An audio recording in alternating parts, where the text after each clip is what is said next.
This video will explain the difference between a WordPress post and a WordPress page. Now, of the two, the post is by far the most important. Now, let's back up to the beginning. The post has been around since WordPress first began, and the page was not introduced until version 1.5 back in 2005.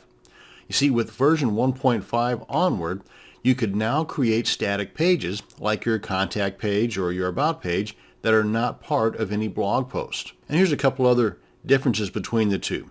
Pages are a one-off content holder, and posts are a series of content within a WordPress site that can be related to one another or not, but are by default shown in reverse chronological order, meaning the most recent post is at the top and the older posts are below that. And pages can be parents or children of one another, but posts cannot. Posts, however, have tags and categories, but pages do not.